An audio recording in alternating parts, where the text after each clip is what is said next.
So there we were. Spanish was over, and I met Eric at the buses. It was about 2:15, and I had no idea what was ahead of me. I got on the bus with Eric, and it felt amazing. It was the first time someone wanted to sit next to me on the bus, let alone I sat next to someone on the bus that I knew. So we were on the bus, and it was filling up, and all of a sudden David Platt got aboard, who was in my Spanish class, by the way, but we really hadn't said more than a couple of words. David and I were friends during elementary school. We had play dates, hung out, and then during junior high we had completely separated, like myself and Eric. They were off doing their thing, and I was off, trying to just figure out how to get through the day without imploding. So David takes a seat behind Eric and I, and before you know it, he's kind of like over the seat with his head in between us, in between our heads, and goes, "Hey dude, what's up?" And Eric turns around and says, "Epstein's coming with us." And he said something, I couldn't really understand what he said, but he knew more than I did. So there were the three of us. Then all of a sudden this guy Barry Eccles comes on the bus. Now Barry, he didn't grow up with us. He came he came up from San Diego in junior high, and I remember seeing him get on the bus at the Oakcrest bus stop, and he was like the epitome of cool. He had like this incredibly beautiful blonde hair. He had a face that was so smooth. He could have been like a prince. Just incredibly good looking. And it's interesting because I knew that then. I never would have said that. It would have sounded like I was, gay. Back then we would have called it a homo or a fag or a butt pirate, something of that nature. We didn't use the word gay. Homosexuality was frowned upon considerably, and pretty much kept in the dark. The only thing we knew about gay was the Gold Cup on Hollywood Boulevard, where there was a gay establishment where young boys hung out and found sugar daddies. But let me not digress. So Barry gets on the bus, and Barry had like the cool Levi jeans that faded, and he had cool boots, and then on top of all that cool, he was a surfer. So I'm like, this guy's amazing. So Barry sits down next to David, behind Eric and I, and before you knew it, the bus was off. We didn't really talk about a whole lot. I had no idea what I was going to be doing with these guys. Eric said, "Come with us after school." I was coming with them after school.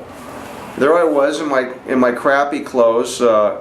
Eric still had that big grin on his face, and David and Barry were behind us talking about God knows what. And those guys were all long hairs. They all had freak flags flying high, which I really didn't understand. I just knew whatever they had, I didn't have. So we get off the bus stop at Broadlawn. No, actually we got off the bus stop at Oakcrest. We walked up a ways, and then we cut through the Donats' backyard. Caleb and Chris Donat. Their father was a famous actor, I think Richard Donat, who was married to Michael Lerner of Walton's fame. So we go up these stairs up the hillside behind the Donats, and we're Barry's house. And I'd never been there. I don't think I spoke 3 words to Barry in the 3+ years or almost 3 years that he'd moved. He'd been in amongst us from San Diego. So we're on this kind of a narrow street. This is in the windy hills.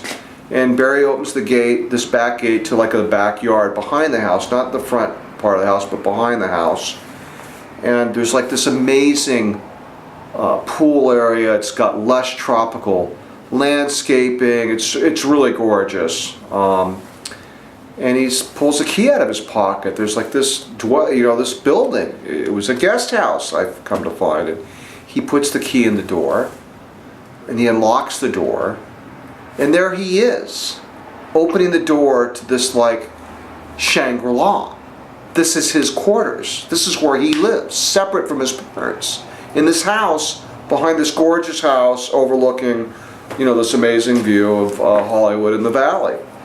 So we step inside, and I had no idea that stepping over that threshold of Barry's guest house door was a much bigger threshold in my life. No idea.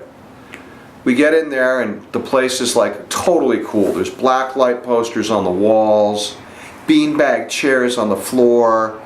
He's got this amazing stereo system with, you know, quadraphonic sound, 8-track cassette player. Pink Floyd, Dark Side of the Moon had just come out, and he took the 8-track tape and shoved it into the thing. And all of a sudden you know, the clock track from Dark Side of the Moon comes on, and we're sitting down in these beanbag chairs, and I was like, wow, where am I? And all of a sudden Barry takes out of this like little kind of hidden trap door part of his desk this bag of green leafy stuff. I knew what that was. I'd been to health class. I'd seen those films. And before you know it, man, they're rolling up these joints. Now, we hadn't even smoked, or nothing had even been lit yet. And the second I saw that bag of weed and put 2 and 2 together,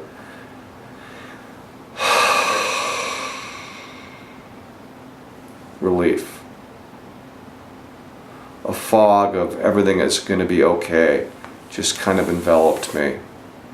All of a sudden my skin stretched a little and fit a little better.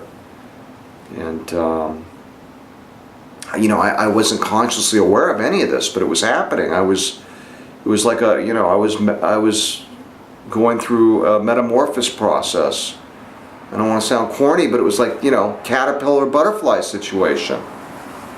So before you know it, these joints are being fired up and passed around, and Dark Side of the Moon's going off in the background, and you know, there I was, you know, baptized, christened. I was part of a new fellowship, and I had no idea what was to come from that. We'll talk about that more next time. Thank you.